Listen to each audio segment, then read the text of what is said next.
All right, guys. So today is day 12 of the small account challenge, and we're going to go over what I did today, the ups and downs. I'm finishing today up $47.15, which feels like a miracle. Today was the first day that I really thought I'd be having to do a red day recap. First trade of the day, well, the first trade of the day that I got filled on, I lost $580 plus commissions. I was down over 600 right out of the gates, and you know that's part of the deal. When you trade at the open, you're trading the most volatile time of the day, so you know that you're either going to go up 500 or 600 or down. And as long as you have a relatively good sense of the good quality setups and how to minimize your risk, then you'll be right more than you're wrong. But today was one of those days where the market was not on my side, and I took a loss right out of the gates. So CAT B, CATB. This was on our gap scanner pre-market, and I was looking at it and I was like, this looks solid. It really does. It looks like a good setup. We've got news. I'll show you the chart here. We've traded it in the past. It's a former runner. So the setup on the daily chart was looking like this. We've got looking like we're going to open just above the 200 moving average right here. Now, obviously, it's come all the way back down, but it's a stock that has a history of running on this big day here. We've got a big candle. We've got other ones in the past. So I was like, all right, that looks good. And you can see here, for those of you watching on the stream, that's my P&L today, $47.15. So obviously nothing really to brag about, but probably the best thing is that this is an opportunity to talk about risk management and self-control, two things that I was tested on today. All right, so Cat B, when I saw it on the scanners, I was like, okay, looks good. There's a headline, it's low float, good daily chart, check, check, check. So I'm just going to write this down that I like it over 480 for the break of $5. The market opens, and right away I put out two orders to buy 4,000 shares at 480. I put those orders out. I thought they got filled in SureTrader. I switched to my speed trader account and I buy 7,000 shares. So now I'm holding what I think is 4,000 in my SureTrader and 7,000 in my regular account. Pops up 30 cents. I sell in my speed trader, lock up 2 grand. I look over at SureTrader and I have 0 shares. I have no position. And I don't have any orders that say that they're pending. It's just no position. And so I'm like, you got to be kidding me. This is the second time this has happened. This happened yesterday on NXTD. And you know what? Yesterday, maybe it saved me because NXTD squeezed up and then dropped hard. But today, it cost me. So I'm thinking that between yesterday and today, it's probably a wash. But that would have been about $1,000. And I can't help but feel a little bit annoyed that something just didn't work. I don't know what it is. I've emailed support to say, hey, obviously there was an issue here. I sent the orders, but they didn't execute. What's the deal? It's now happened 2 days in a row. Yesterday I thought maybe I just did something funny, but it happened again today. So obviously something is not right. And so that left me with a winner in my regular account, but no trade at all on the easy setup of the day in my small account. And you can see here it spiked from 480 all the way up to a high of 550. So, I was like, all right, well, you know what? This is strong. It's clearly a strong stock. So I'm going to jump in on the first pullback. All right, we got a little pullback here, and I decided to jump in right here for the break over 550. We've got a little bit of a flat top here, consolidation at 546. This was at 933 and 934. And so I was like, all right, I'm going to get in here for the break over 946. I'll show you guys the chart. So I was like, I'm going to get in for the break of this line. I got in on that red candle. It squeezed up to a high of 50. The high was 51. And then it dropped all the way down to 18. It popped back up. I held through the drop. It popped back up here, and I ended up getting out with a $580 loss. So I was like, all right, that's it. I missed the easy trade. I get in on the first pullback, and I just lost 600 bucks. So that is the biggest loss that I've had in the SureTrader account. And I was feeling the blood pressure rising a little bit. I was already frustrated this morning. Before I even sat down to trade, I was annoyed. I was off my routine. I was just kind of flustered and rushed this morning. We had a bunch of people emailing with a tech support issue, so I was just like trying to figure that out, and I was feeling flustered. And then when that first order didn't go through, you guys probably all sort of noticed this in the chat room. I was like, all right, that's kind of like the straw breaking the camel's back is like getting cracked. And then when I took the loss, that's when the straw broke. And at that point, I was like, okay, you need to like get centered here. Pull it together. You don't want to go into the downward spiral. You don't want to go into that dark place that every trader knows so well. So I said, all right, let's just slow down. Let's step back, take a breath. If you close the day down 600 bucks, it's not the end of the world. It's really not. It's fine. I started today with $7,500. I know I'm due for a red day, so if I close the day red, it's no big deal. It doesn't change the fact that I'm going to be annoyed about it, but let's not make this day any worse. So I get into the next trade. The next setup I see was CRDS. It spiked up to 428 and was halted. And I was like, okay, interesting. Light volume, but looks good. It resumes at 460. I wanted to get in just under the $0.50. It resumed over the $0.50. So I was like, okay, I got to wait. It squeezes up to 5. It pulls back. And I got in for the second break of 5. 2,000 shares. I jump in and it pops up to 530. So I'm like, all right, I'm up $600 on the ask. And I held. And then interestingly, we had 530 on the ask and then suddenly 480 on the bid. Huge spread. And I was like, okay, this is looking a little nasty because I'm going to be down $400 if I hit the bid, and now I'm going to be down $1,000. So I was like, all right, let's just kind of give this a second. Let's see what it's going to do. And what it ended up doing was popping back up a second time to 515. And on that second pop, I was able to get out. We had the high, which was, I guess, 530. So right in this candle here, we popped up to 506. 506, and I got out at $5. I made 1 penny on 2,000 shares, so 20 bucks. And I was glad to be out of that one. And then I said, okay, you know what? Today's feeling like it's not your day. That trade didn't really work. Cat B, you were right on the first one, but obviously wrong on the second one. So even if I had made money on the first one, I'd probably only be a little bit above break even. So maybe I should just call it a day. And then I saw GLBS. And John, as you guys all know in the chat room, he said, Ross, take a look at GLBS. And I pulled up the chart. And you know what? This is the value of having 1,000. I think we had 1,100 traders in the chat room this morning that I've all trained to look for the same type of setups that I love to trade. We're all trading, for the most part, the same strategy. So he said, hey, look at GLBS. He's another set of eyes on the market. He made $160,000 last year trading these same patterns. And I was like, okay, I'll pull it up. I took a look and I said, you know what? That looks good. I like it. I like it a lot over 850 because that's going to be the first 5-minute candle to make a new high. So right there, over 850, I got in. And this is a trade that I would have loved to have taken 5,000 or maybe even 10,000 shares of. But in my SureTrader account, this is on margin restriction. So I could only take 1,200 shares. So I bought 1,200 shares at 850 and I held it. We went up to a high of 947 and I locked up about 70 cents of total profit, which was solid. So that was $769 scaling out into the move, and that got me back to break even and then up just a little bit into the green. Now, this also exemplifies the frustration with using leverage.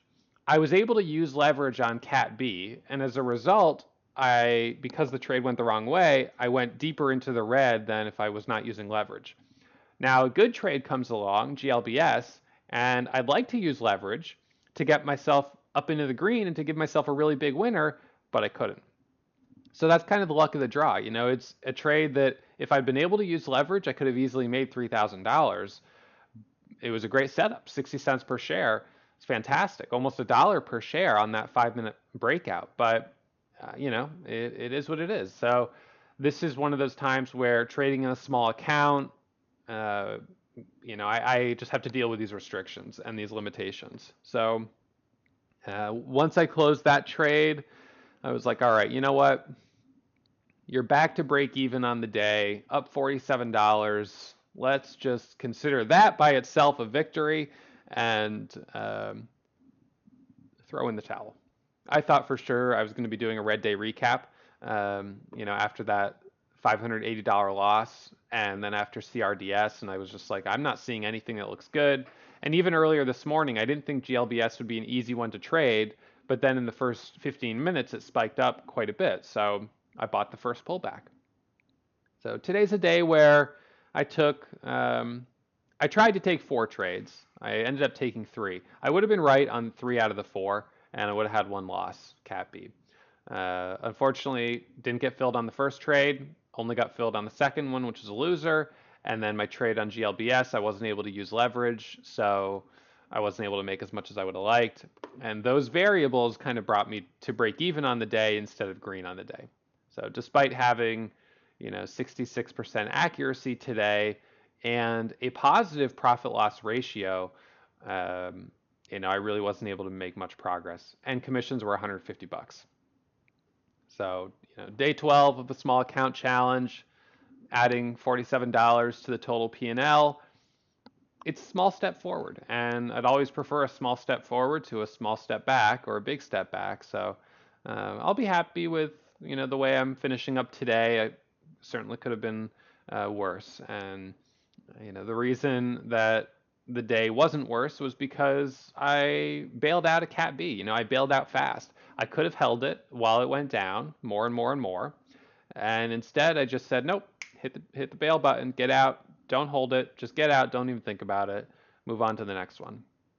It's not fun to take those losses and to realize to see it go into the red and then have to press the sell button, but it's always better to sell down 500 than down 1,000. It's better to sell down 1,000 than down 3,000. So you have to pull the trigger at a certain point, both to take a winner off the table and to cut a loser short. And so on this one, I was quick to cut short Cat B, and I actually held GLBS longer than I usually would.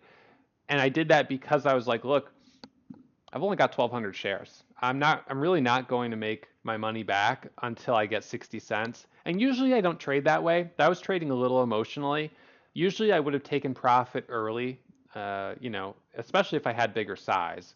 But on this one, I didn't have as much size, and I think I was kind of like, you know what? All or nothing. I either finish the day green or I'm at max loss. So clearly I was getting a little bit emotional and letting those frustrations get to me. Yesterday we had a student asking me why I don't trade power hour, why I don't trade the last 30 minutes or the last hour of the day. And one of the reasons is that I have a hard time switching gears from being in kind of like a chilled out, like, maybe I'm working, like answering emails or doing mentor sessions, but I'm not trading. I have a hard time transitioning between those two things. So like in the morning from 9 a.m. to 11, I'm focused 100% on trading. But then to go from noon to 3 to working with students and then go back into that trading mindset is something that's really challenging for me. I find that when I try to come back into it, I'm just more complacent, kind of like just lax about the way I'm trading. I'm sloppier, and I don't make smart decisions, generally speaking. So, I think that is just, for me, a character trait. It's just the way that I am. I'm a morning person, I suppose, where I'm really kind of at my best in the morning, and then, as the day goes on, I kind of fade. I get a second wind in the evening, but I'm really kind of at my peak right early in the day. So knowing that, it makes sense that I would be most aggressive during that time of the day in the morning when, I can multitask well, I can make quick risk decisions and make the right decisions and just, kind of quickly get my work done and have some good trades. So, and Jose, when I buy large positions like 10,000 shares, I always buy in small increments. So 2,500, 2,500, maybe 5,000, but usually they're in sort of small increments. And I don't swing trade. All of last year, I didn't hold a single trade overnight. So no swing trades, just day trading for me. Um, And usually Colorado, like if I take a few trades and I'm just not seeing resolution at a certain point, I'm just like, okay, usually after 3 trades of being break even, I would just say, look, the market's not on my side today. I'm not feeling it, so I'm going to throw in the towel. Sometimes I'll give it a little bit more time depending on how early it is, but it kind of depends.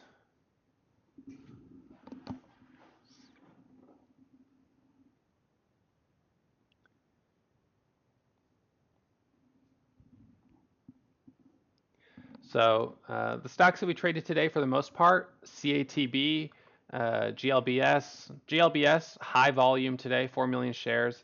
CATB, CATB, total volume today is 2.5 million shares, a huge spike in volume. CRDS, total volume today only 700,000 shares, but it does represent a really big spike in volume, much higher than average. So all the stocks we traded today, high relative volume, looking either for that catalyst or the technical breakout, that opportunity to get a quick trade right out of the gates. And, today was the day that I didn't really come out ahead, but that's part of the deal with trading. Obviously, not every day is going to be a big winner. So sometimes you just tread water for a couple days while you wait for that next A quality setup. And at this point, tomorrow coming to the end of the week, I'd love to get myself over 8,000. 8,600 is kind of the spot I've got in my mind because I want to beat my 1 month challenge from last year. So I got to get over 8,600, but I don't expect I'll have a problem with that next week. It would be nice to be able to do that tomorrow, but I don't know if I'll get $1,000 winner. We'll see. We'll see what the market can give us tomorrow. Um, and just keep grinding. $10,000 by the end of the month, hopefully, is not going to be an issue. That's kind of where I'm headed right now. So a couple more good days, a couple big steps forward will get me there, and then I'll be almost halfway to 25,000, which will be really exciting. So March 1st is kind of where I'm hoping to be at 25,000 by March 1st.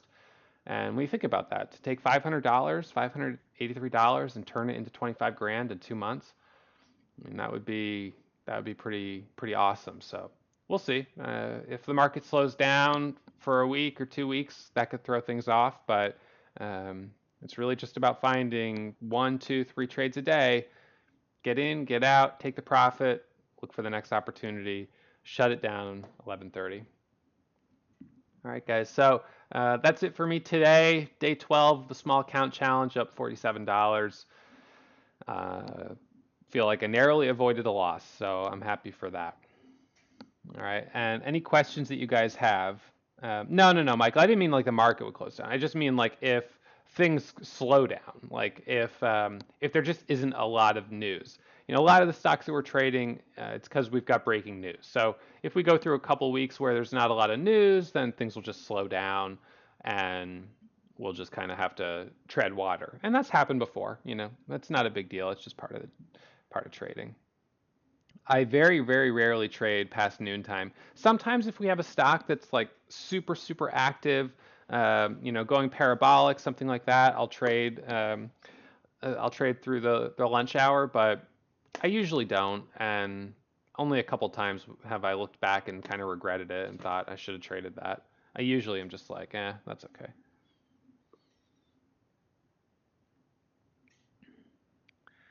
All right. So all ask prices are limit orders. Yeah, Matt, if I'm selling on the ask, that's a limit order. It's not a market order. It'd be a limit order to sell up on the ask. And I always try selling the ask. Even when a stock is dropping, I'll put out an order on the ask. But if I can't get filled, then I'll just hit the bid.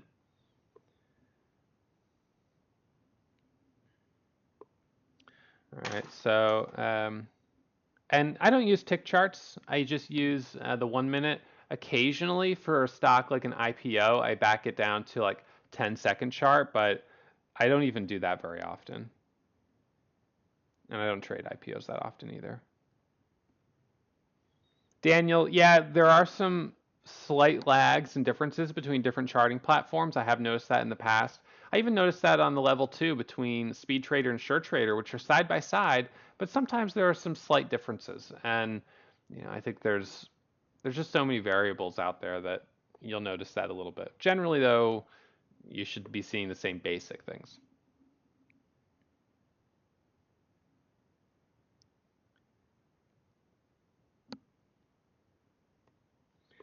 So Alex, one of the problems that I had when I funded my Sure Trader account is that I was doing credit card deposits or trying to fund it on my credit card, just for the fact that it's easy. It's easier to use a credit card than to do a wire transfer and have to go to the bank.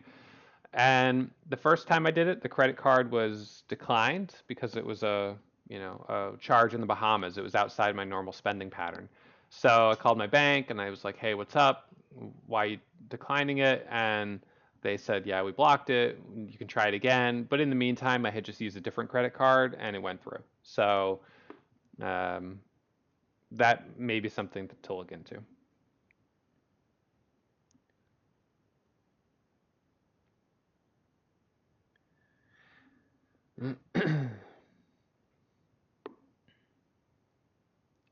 All right, guys. So with that, I will call it a day, and I will see you all first thing tomorrow morning, Friday, and hopefully we'll be able to finish up the week strong.